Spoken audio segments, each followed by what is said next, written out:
Today, I'm going to talk about some of the best practices developing a Power BI report. So Power BI has a limit on the amount of data that can be imported, which is hard to reach, but it's good to have that in mind. And in addition, when we're building a report, we want to have assertive information and get to the point the best way possible. That's why we don't need all the entire amount of the available data that we're bringing from Project Online. And today we're going to see a different formula than we'd have done in the previous videos. So I'm going to use this to quicken up. Here we see the URL that we used before to import data from Project Online. And here we're going to add the language, right? Because next we're going to set the table that we're importing data from, and also we're gonna have some column names. So we need to know the language. Let's go forward a little. Here we have our table, and let's go a little bit more. Sorry. Well, here we have the name of the table, which is tasks, and we are filtering only the milestones, because here on this report, let's say we're going to build a report showing only the milestones, focusing on that. So that's the filter we're doing. We can add other filters as well, but this is the only one we need right now. And next, we're going to select the columns, because we don't need all those columns that project makes available for us to import. So we want to keep concise. And that's how we are going to make it better for updating data for the report, right? To update the new data that is when the project is being adjusted by the project manager, and also do all the calculations that report is doing. So we have resume data here, a lot less rows than all of the amounts that we have in the project, and also fewer columns. So here, this is the first thing that we want to cover. And the next one, we are going to see renaming a lot of things. Let's say, let's start renaming the steps. Why do we want that? So here I've done some actions, which is I duplicated column and also split it into two, which was location. It was it had a comma between those two values.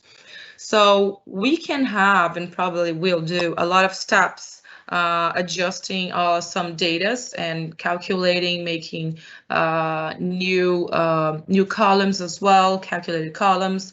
If we have a lot of steps and we don't rename them, it's hard to read after it when we adjust the report and see what it was done before. So we just want to come here and rename some steps. So as soon as I read it, I know what it was done. Okay.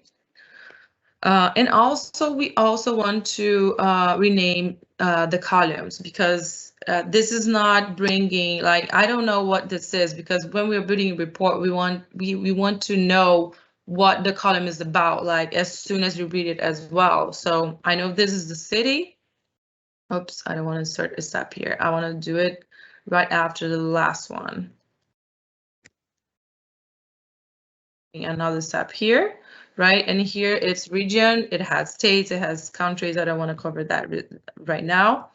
But now we know that we've done some actions. We're going to apply, close and apply. So the data set will be changed with that actions that we've done.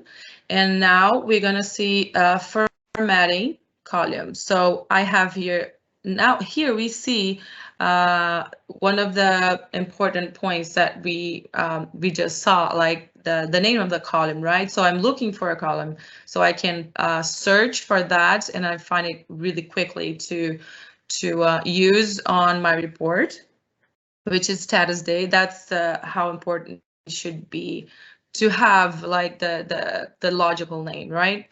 So the status date I inserted here just first to see the data. and it's not on the format that I like, right? It has a time here. It's kind of ugly. I want more a more friendly kind of format. So I can just click on the column, and then I have tons of formats for this data, right? This is just an example. There's a lot of format for numbers and other fields as well, other types. And I'm just gonna pick this one that has the weekday and the month data as well. So here it's a lot better to show my report this kind of data. Now we're gonna see some the relationships between the entities. So sometimes Power BI auto recognize. I mean, it's an option to do that, and which is I think is nice because it fastens a way to build a report. So it auto recognizes the relationship between entities. So because project has this key column, which is project ID, and assignment has as well, it recognizes as a relation, but it's not the correct one because assignment has relation with task and not with project. So we want to check all the relations that is on our model. So we're deleting this one to make the other one active. Power BI doesn't allow both ones to be active because it will like give us a circle relation between the entities, and that's not possible. So we are making it active. And the last thing that we want to see is, so in the past, the reports were done in a fixed sheet or printed on a PowerPoint presentation. But the power of Power BI is the dynamism. So we want to be as flexible as possible and resume the report in a way that we can filter. So we will always want to think that way. So we don't redo a lot of work, like build a lot of sheets with different projects, right? Because in the same sheet, we can have a program view, a category view, a project view. So this is why I brought this one. I can filter by report here. I'm sorry, by project here. That's why we don't need like a sheet for each project, right? I can filter, I can see the category, the risk matrix only for this project. I can see by category too if I click on the categories here, so it's going to filter. So we really want to have that in mind. Building a report on Power BI and make it simple and change and make it a lot better than it was done before.